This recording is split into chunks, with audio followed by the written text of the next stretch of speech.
Bismillah, Assalamualaikum warahmatullahi wabarakatuh. Alhamdulillahi rabbil alamin, wabihi nasta'in wa ala umuri dunya waddin, wassalatu wassalamu ala asrafil anbiya wal mursalin wa ala alihi wa sahbihi ajmain, amma ba'd.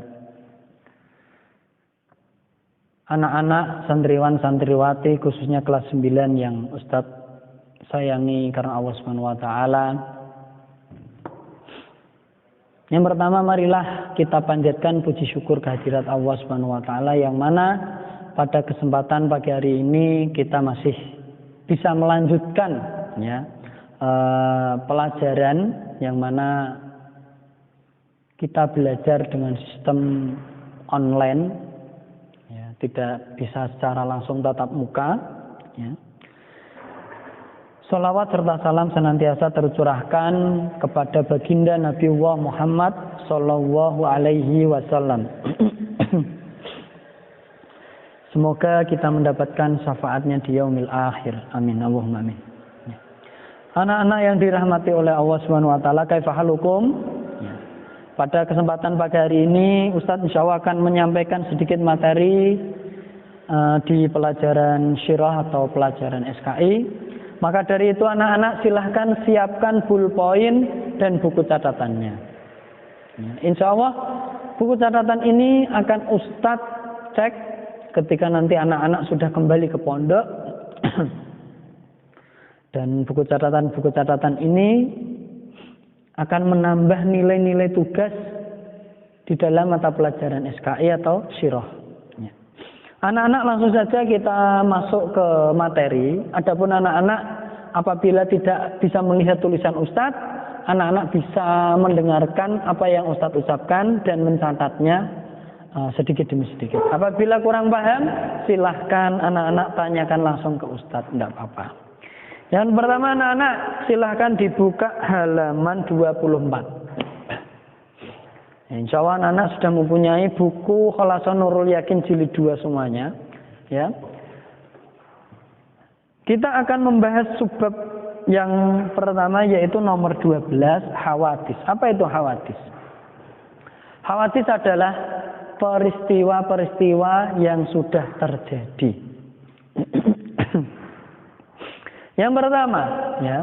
Yang pertama, fisanah salisa minal hijrah. Pada tahun ketiga dari hijrah, zawaja Rasulullah sallallahu alaihi wasallam bintahu Ummu Kulsum. Nabi sallallahu alaihi wasallam menikahkan anaknya atau putrinya.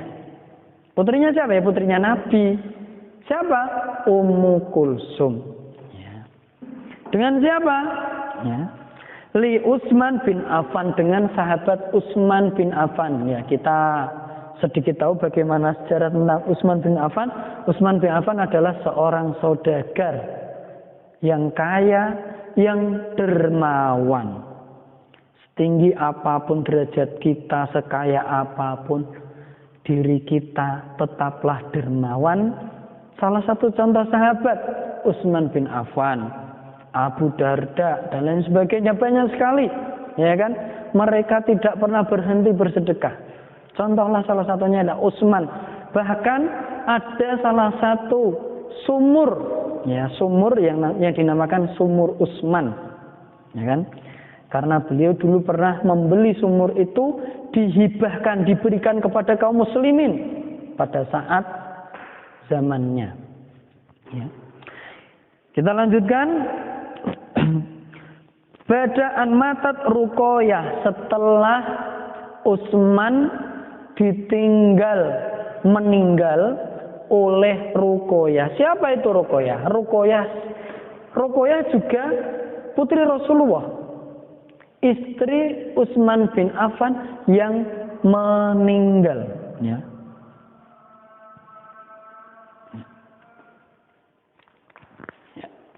Kita lanjutkan.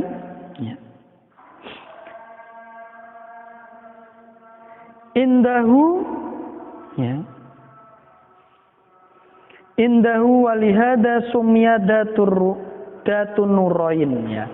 Jadi Utsman bin Affan ini karena menikah dengan dua anaknya Nabi, maka Utsman ini dijuluki dua cahaya. Jadi anak-anak, jadi Utsman ini menikah dua putri Rasulullah. Yang pertama dengan Ruqayyah. Lalu Ruqayyah jatuh sakit lalu meninggal. Lalu Rasulullah menawarkan lagi Ummu Kulsum atau menikahkan dengan Ummu Kulsum. Ya kan? Anak Rasul, putri Rasulullah. Lalu meninggal pula. Lalu Rasul pernah berkata, "Ya Utsman, apabila aku masih mempunyai anak perempuan lagi, maka aku akan nikahkan kepadamu." Bagaimana sih akhlak Utsman bin Affan? Salah satu akhlak Utsman itu tidak pernah ya namanya dalam kehidupannya tidak pernah lepas mushaf di tangannya. Ya, senantiasa membaca Al-Qur'an, senantiasa menghatamkan Al-Qur'an. Maka dari itu anak-anak, bisakah kita menyontoh salah satu akhlak dari Utsman? Insya Allah bisa. Lanjut, ya. Kita masuk yang nomor 2. Nomor 2, anak. Nomor 2. Wafiha, dan pada tahun itu pula tazawwaja alaihi salatu wasalam Hafsah bintu Umar. Pada tahun itu pula Rasulullah menikah dengan Hafsah, ya.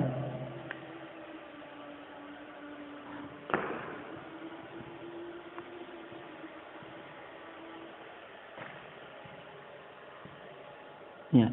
Hafsah siapa? Hafsah adalah anaknya Umar yang dinikahi oleh Rasulullah Shallallahu Alaihi Wasallam. Sedangkan Umar adalah salah satu sahabat Rasulullah. Ya, yang dulunya Umar itu garang, tahu garang? Garang itu galak. Yang dulunya Umar itu galak terhadap Islam. Setelah Umar masuk Islam, Umar membela Islam dan membela Rasulullah Shallallahu Alaihi Wasallam. Itu yang nomor 2. Wa Zainab binta Khuzainah al-Hilaliyah. Dan Rasul menikah dengan Zainab. Ya, dengan Zainab. Ya. Ya. Jadi pada tahun itu pula Rasul menikah dengan Hafsah anaknya Umar dan Zainab, ya, binti Khuzainah al-Hilaliyah. Atas dasar apa? Atas dasar perintah Allah Subhanahu wa ta'ala. Tidak semerta-merta Rasul serakah menikah dengan perempuan dengan bukan. Atas dasar apa? Perintah Allah Subhanahu wa ta'ala. Ya, jadi seperti itu. Masuk yang nomor 3. Ya, silakan dicatat anak-anak. Ya. Wa fiha wulidal Husain bin Ali. Dan tahun itu pula lahirlah Husain bin Ali. Husain bin Ali siapa? Maaf, bukan Husain, tapi Hasan. Hasan bin Ali. Ya. Lahirlah Hasan bin Ali.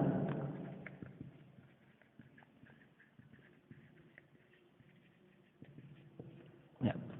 Hasan bin Ali adalah cucu Rasulullah SAW dari pernikahan Ali dengan Fatimah. Ya. Yang nomor 4 anak-anak, wa fiha hurrimatil khamra tahriman qad'iyan. Ya. Dan pada tahun itu pula diharamkan khamr, ya.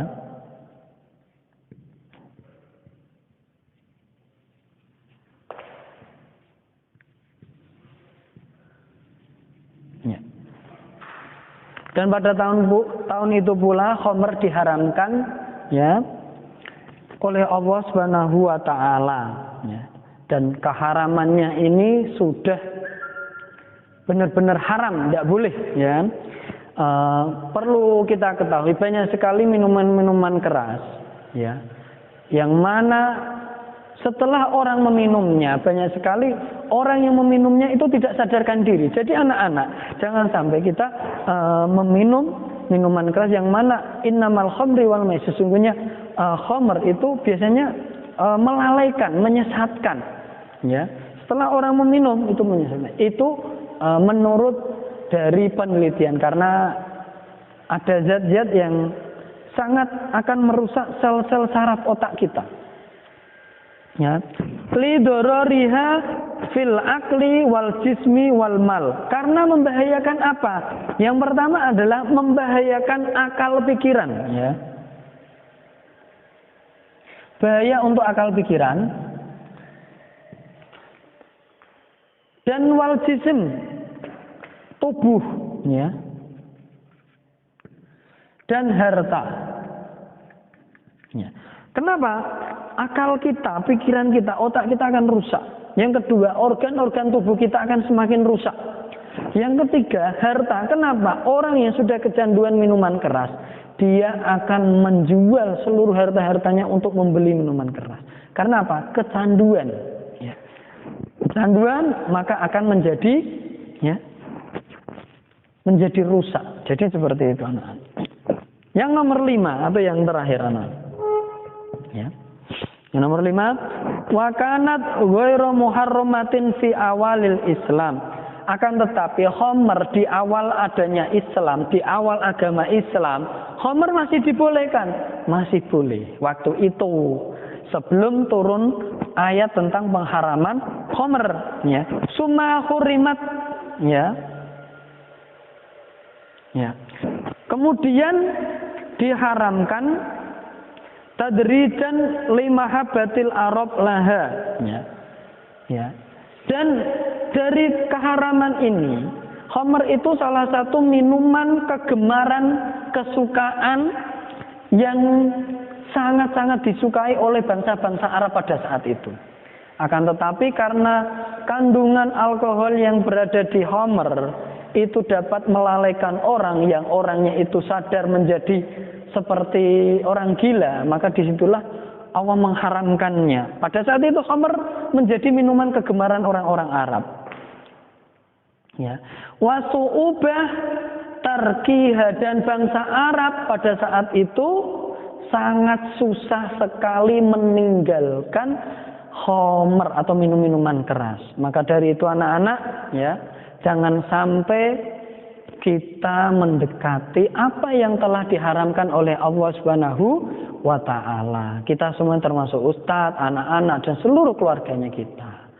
Ya, jangan sampai kita mencoba walaupun setetes. Jangan sampai kita mencoba. Karena dampak buruk akan menuju ke akal pikiran kita. Apakah kita di usia muda mau kita menjadi gila, atau tubuh kita yang tidak berguna di usia muda, atau di harta kita habis dalam usia muda.